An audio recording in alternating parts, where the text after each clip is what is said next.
மத்தேயு 25 அதிகாரம் வசனம் 1. அப்பொழுது பரலோக ராஜ்யம் தங்கள் தீவெட்டிகளை பிடித்து கொண்டு மணவாளனுக்கு எதிர்கொண்டு போக புறப்பட்ட 10 கன்னிகைகளுக்கு ஒப்பாய் இருக்கிறது. வசனம் 2. அவர்களின் 5 பேர் புத்தி உள்ளவர்களும் 5 பேர் புத்தி இல்லாதவர்களுமாய் இருந்தார்கள். வசனம் 3. புத்தியுள்ளவர்கள் தங்கள் தீவெட்டிகளை எடுத்து கொண்டு போனார்கள், என்னையோ கூட கொண்டு போகவில்லை. புத்தி இல்லாதவர்கள். புத்தி உள்ளவர்களோ தங்கள் தீவெட்டிகளை உள்ளோடு கூட தங்கள் பத்திரங்களில் எண்ணெய்களையும் கொண்டு போனார்கள். வசனம் 5. மணவாளன் வந்த போது மணவாளன் வர தாமதித்த போது அவர்கள் எல்லோரும் நித்திரை மயமாக கிடந்து தூங்கிவிட்டார்கள். வசனம் 6. நடு ராத்திரியிலே இதோ மணவாளன் வருகிறார், அவருக்கு எதிர்கொண்டு போக புறப்படுங்கள் என்று சத்தம் உண்டாயிற்று. வசனம் 7. அப்பொழுது அந்த கன்னிகைகள் எல்லோரும் எழுந்து தங்கள் தீவெட்டிகளை ஆயத்தப்படுத்தினார்கள். வசனம் 8. புத்தி இல்லாதவர்கள் புத்தி உள்ளவர்களை நோக்கி உங்கள் எண்ணெயிலே எங்களுக்கு கொஞ்சம் கொடுங்கள், எங்கள் தீவெட்டிகளே அணைந்து போகிறதே என்றார்கள். வசனம் 9. புத்தி உள்ளவர்களே பிரதி உத்தரமாக, அப்படி இல்லை, எங்களுக்கு உங்களுக்கும் போதாதபடி நீங்களும் விற்கிறவர்களிடத்திற்கு போய் உங்களுக்காக வாங்கிக் கொள்ளுங்கள் என்றார்கள். வசனம் 10. அப்படியே அவர்கள் வாங்க போன பொழுதோ மணவாளன் வந்துவிட்டார், ஆயத்தமாய் இருக்கிறவர்கள் அவரோட கூட கல்யாண வீட்டிற்குள் கதவு அடைக்கப்பட்டது. வசனம் 11. பின்பு மற்ற கன்னிகைகளும் வந்து, ஆண்டவரே ஆண்டவரே, எங்களுக்கு திறக்க வேண்டும் என்றார்கள். வசனம் 12. அதற்கு அவர்கள், உங்கள் அறியேன் என்று மெய்யாகவே உங்களுக்கு சொல்கிறேன் என்றார். வசனம் 13. மனுஷகுமாரன் வரும் நாளிகையாவது நீங்கள் அறியாதிருக்கிறபடியினால் விழித்திருங்கள். வசனம் 14. அன்றியும் பரலோக ராஜ்யம் புற தேசத்துக்கு பிரயாணம் போகிற ஒரு மனுஷன் தன் ஊழியக்காரரை அழைத்து தன் ஆஸ்திகளை அவர்கள் வசமாய் ஒப்பு கொடுத்தது போல இருக்கிறது. வசனம் 15. அவனுடைய திறமைக்கு தக்கதாக ஒருவனிடத்தில் 5 தாலந்து, ஒருவனிடத்தில் 2 தாலந்து, ஒருவனிடத்தில் 1 தாலந்து கொடுத்து உடனே பிரயாணப்பட்டு போனான். வசனம் 16. 5 தாலந்து வாங்கினவன் போய் அவைகளை கொண்டு வியாபாரம் பண்ணி வேறு 5 தாலந்தை சம்பாதித்தான். வசனம் 17. அப்படியே 2 தாலந்து வாங்கினவனும் வேறு 2 தாலந்தையும் சம்பாதித்தான். வசனம் 18.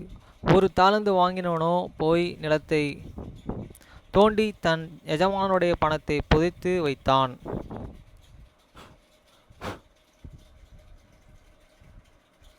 வசனம் 19. வெகு காலத்திற்கு பின்பு அந்த ஊழியக்காரனுடைய எஜமானன் திரும்பி வந்து அவனிடத்தில் கணக்கு கேட்டான்.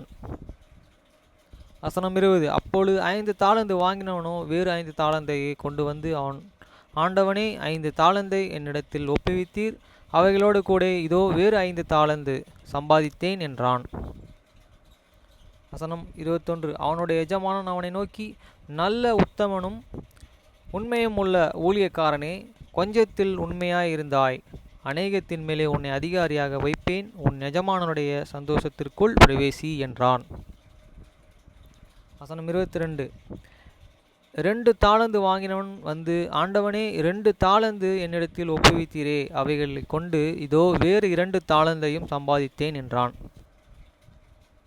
வசனம் 23. அவனுடைய எஜமானன் அவனை நோக்கி, நல்லது உத்தமனும் உண்மையும் உள்ள ஊழியக்காரனே, கொஞ்சத்தில் உண்மையாயிருந்தாய், அநேகத்தின் மேலே உன்னை அதிகாரியாக வைப்பேன், உன் எஜமானனுடைய சந்தோஷத்திற்குள் பிரவேசி என்றான்.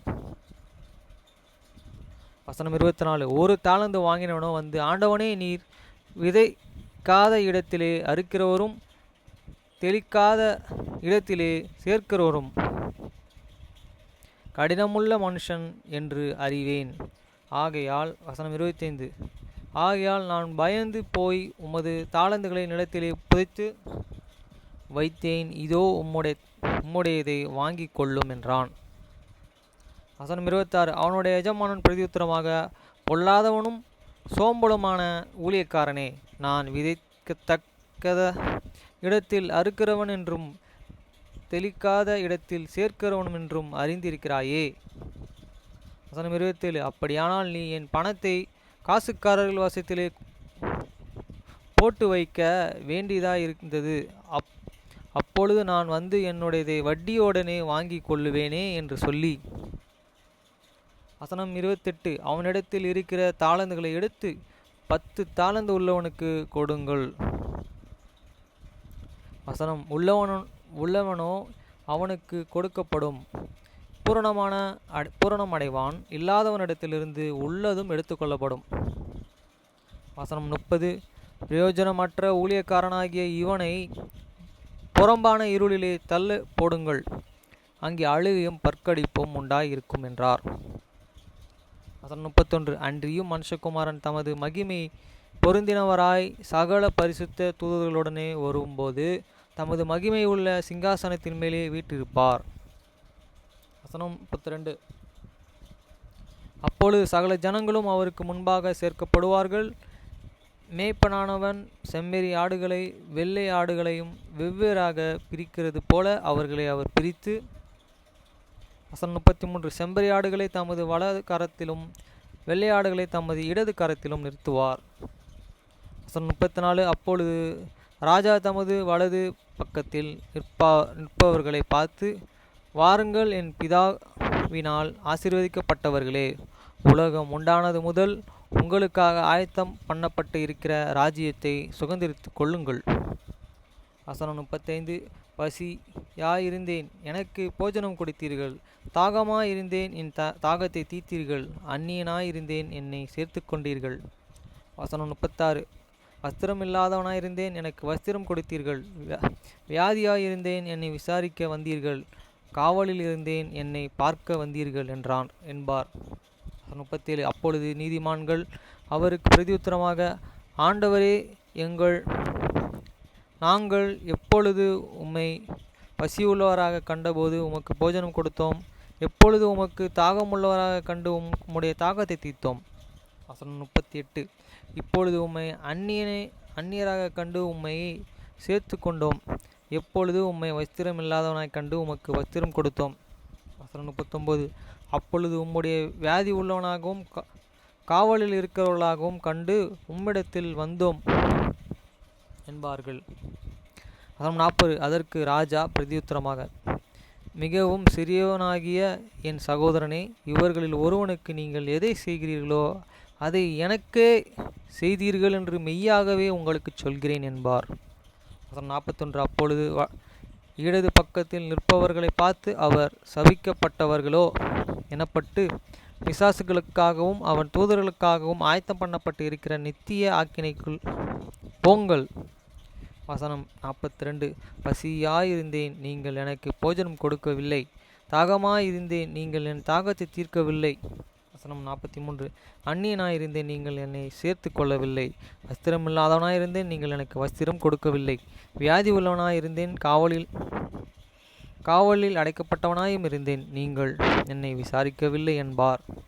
வசனம் 44. அப்பொழுது அவருக்கு பிரதியுத்தரமாக, ஆண்டவரே, உம்மை பசி உள்ளவனாகவும் தாகமுள்ளவனாகவும் அந்நியனாகவும் வஸ்திரமில்லாதவனும் வியாதி உள்ளவனும் காவலில் இருக்கப்பட்டவர்களாகவும் நாங்கள் எப்பொழுது கண்டோம்? உமக்கு உதவி செய்தே இருந்தோமே என்பார்கள்.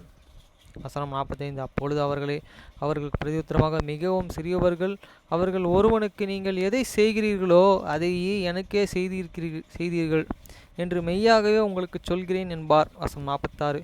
அப்படியே இவர் நித்திய ஆக்கினை அடையும், நீதிமான்களையே நித்திய ஜீவனையும் அடையும் போவார்கள் என்றார்.